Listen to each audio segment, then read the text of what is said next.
Good afternoon, my fellow Latinos, and welcome to another episode of CTLN Opinion Plus. As you know, this is a space where we cover Latino issues and our opinions. This week we are discussing immigration. We are continuing this conversation, and we have Robert Fishman, the Executive Director of the Connecticut Immigration and Refugee Coalition. Thank you for joining us, Bob. How are you? My pleasure. I'm doing fine, thank you. Can you provide us with a brief overview of what Connecticut Immigrant and the Refugee Coalition does? Sure. We started in 1996, and we're there now 25 years. We are a nonprofit, an advocacy and support group for all immigrants. We did not start out that way. We started out as Legal Immigrant and Refugee Coalition, and I'll explain to you why. The governor at the time was John Rowland, and we had an issue. The issue was with Newt Gingrich as Speaker of the House and Bill Clinton as President, they pushed through welfare reform. And within the Welfare Reform Act, the initial language said that if you are not a legal citizen, then you could be taken off the rolls if you are elderly and receiving supplemental security income, housing assistance, Medicaid, etc., but left it up to the states of whether they want to fund programs for these folks.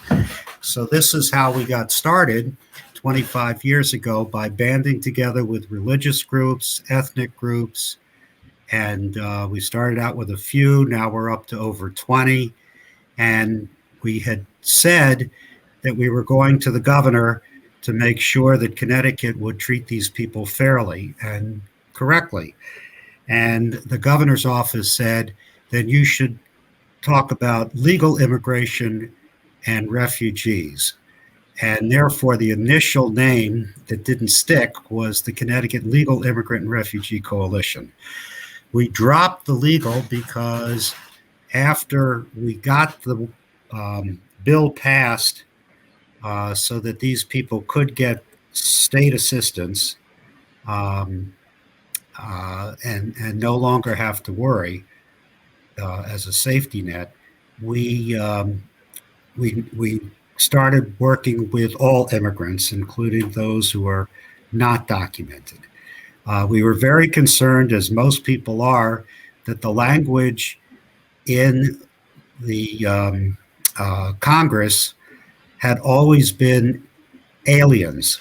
Mm-hmm. We thought that was a terrible term to use. It still exists, but we are so happy that 25 years now later, and of course that language has been in there since the 1920s, I think, that President Biden has talked about changing the word from alien to non-immigrant. Non-legal or something like that. So it's a much better approach. So in a nutshell, what we started were with Immigrant Day ceremony at the state capitol to honor immigrants and refugees who have made a major contribution to the state. Dr. Henry Lee was our first speaker, and Dr. Lenworth Jacobs Jr., who was the founder of Lifestar Helicopter at Hartford Hospital. He's from Jamaica. So we honored people who had made those significant contributions right across the world. So I think we've covered, 100 countries over 25 years. And we feel very good about that. We could not do it during COVID. And we can't do it now in April of 2021. So we're hoping to do it in September, October of 2021, and then go back to our April ceremonies in 2022, so that we will keep up this yearly approach. In addition, we've helped the Dreamers. We felt very bad about the Dreamers and DACA, that they are not recognized to get any benefits. And therefore, we started with the effort, joining forces with Connecticut Students for a Dream, to get in-state tuition for the children of undocumented. That's actually one thing that I wanted to touch on. We we And went we were through. successful. Yeah, Yeah. that's very good. We went through a very tumultuous time in immigration with the last administration, and with this administration, there are proposed changes. What do you think about the proposed policy changes, and how will that affect your work? We really are excited about the changes. And frankly, 3 months ago, the word had come out from somewhere in Washington that President Biden would work on immigration reform, but probably not in the first 6 months of his administration. Hmm. And now that seems to have changed. So, being a priority issue along with infrastructure as the next step after the success of the COVID-19 relief package that they just passed and he signed, what's going to come next to Congress from the administration is either immigration reform or infrastructure, which is a very good sign. However, the Congress is very uncertain, and we're going to have to do our best to get some support from the Republican side because this is not an easy issue to solve. We have talked to Senator Chris Murphy, who promised us that he would work as hard as he could to get some Republican senators to understand immigration reform and be favorable. But we know if they have to go it alone and they can get the reconciliation like they did with the COVID-19 package, that there's still the possibility of some immigration reform.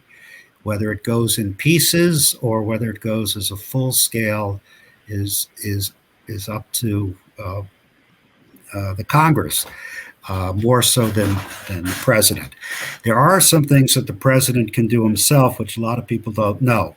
On the refugee side, it's not the Congress that determines the number of refugees that come into the country, it's the executive branch. So that's why Trump was in his right to drop the number. We, of course, thought he was terribly wrong and biased, but he dropped the number from the Obama administration's 100,000 a year for refugee entries to 18,000, and about only 10,000 made it in. And Biden came back and already signed executive order for 125,000. So the refugee issue has been solved. That's a really good thing. Now we got to get to the immigration issue. Mm-hmm. And the immigration issue includes Central America. And that's where it's going to be difficult, but we will be there backing the best proposals that are possible. But like I said, it may have to come piecemeal with DACA first, where there seems to be some support from both sides of the aisle, and then maybe move into broader immigration reform. Our preference, of course, would be an overall look at immigration reform and do it all at once, but we're not sure that's going to happen. It seems as though in recent history, immigration policy changes from administration to administration. For people coming into the country, that's really unstable. What can be done to make these changes more permanent so that there isn't this overhaul every 4 to 8 years? That's a really good point. It is up to Congress to decide on immigration. As I mentioned, not refugees, but immigration. There are some Democrats who have already hinted that it's a bridge too far for them to open the doors to anybody, particularly coming in the southern border. So it's not even sure that the House or the Senate could pass with just Democratic votes. Mm-hmm. enforcement is going to have to be part of this. So it's not for everybody just to come into the country. And we have to accept that. It doesn't have to be wire fences. It doesn't have to be people risking their lives. But we got to get away from things like the coyotes who are extorting people to make it easy for them, supposedly easy for them to come into the country in a very expensive and illegal way. So I guess the best I can say right now is we probably would accept some language of enforcement, but we do have to look at levels of persecution. Why would somebody want to come to the United States? And I think we also have to look of improving the lives for people in Latin America. Mm-hmm. It's been done before, and if life is better in Latin America, there wouldn't be so many people who want to come to the United States to make money. So that has to be factored in as well. What I do want to say is there is still in this country an anti-immigrant attitude, less so in Connecticut, but we have found it in Connecticut. For instance, I wear a pin that says my people were refugees too.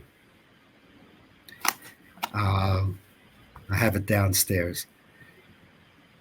And I have been stopped by people who should know better, well-educated people, and say, are you talking about letting all of those illegal Mexicans into this country?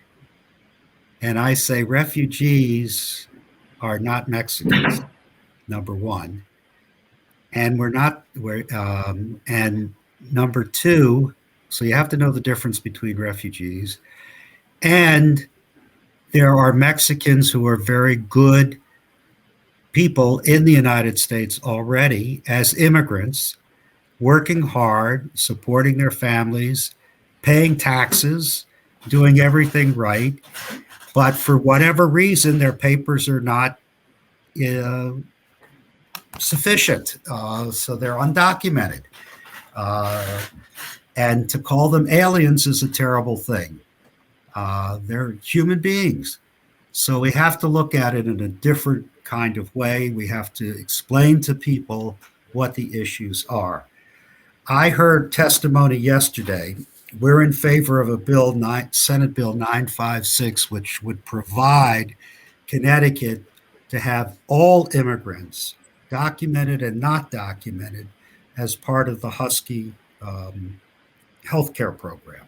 Mm-hmm. For all ages, not just children. Right now, it's for nobody if you're not documented. You can't get the Husky insurance program. You're ineligible. We think Connecticut will do something. We don't know if they'll go all the way on it, but we're hopeful. To shed light on this is the stories. Mm-hmm. And the stories of the people who are suffering and very much because they don't have health care. They're even afraid to go and get health care because, one, of the cost, and two, of the possibility of being picked up by ICE and deported. And it's splitting families. It's making things horrible. And it's un-American and it's inhuman.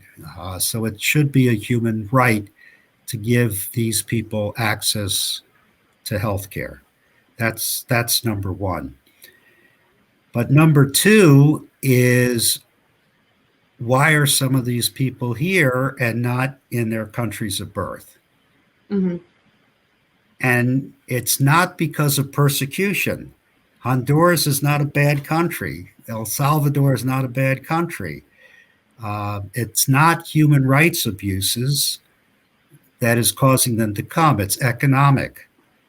And in some cases, the struggle is people being extorted and people living in fear in their own country.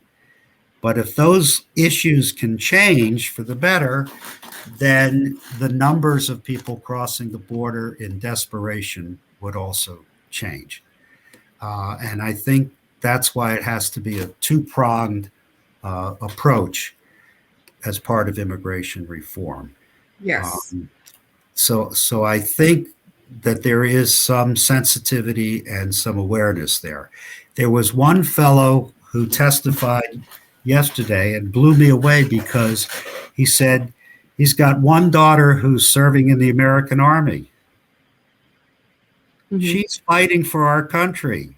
She's putting her life at risk. Well, she could get health care because she's in the American Army, but he can't because he's not documented. Mm-hmm. That's terrible. So hopefully it pulled at the right heartstrings of our legislators, and they will approve Senate Bill 956 to give people the access, at least, to purchasing Husky or getting it for free for those who qualify in that case. Thank you very much. That answers your question. Yeah. Yeah. Thank you very much for taking the time to speak with us this morning. I think we've covered some very pertinent and important issues in regards to immigration, in both what is necessary, which is a complete overhaul of immigration and a complete analysis, as well as the reality that instead of providing aid, we should invest in these countries so that they are independent and healthy. So thank you for speaking with me. I would love to continue this conversation on another time, but I think we touched on some really good issues. So thank you for joining us, Bob. Okay, can I just leave you with, it would be really nice if some people, including myself, could get to the border and see it firsthand, as well as getting some of our members of the Connecticut congressional delegation to do the same, and then come back with firsthand reports to make recommendations of change for the better. That would be something, wouldn't it? Yes. Yes. All right. Thank you. Thank you again. It's been my pleasure. Have a good day and good luck to you. Thanks. And everybody stay safe. That's all the time we have for today. Thank you again, Bob, for joining us. Tune in next week for another episode. And don't forget to follow us on all of our social media handles, on Twitter at CT Latino News and Instagram at CT_Latino News. I'm Savani Campos with CTLN Opinion Plus. See you next time.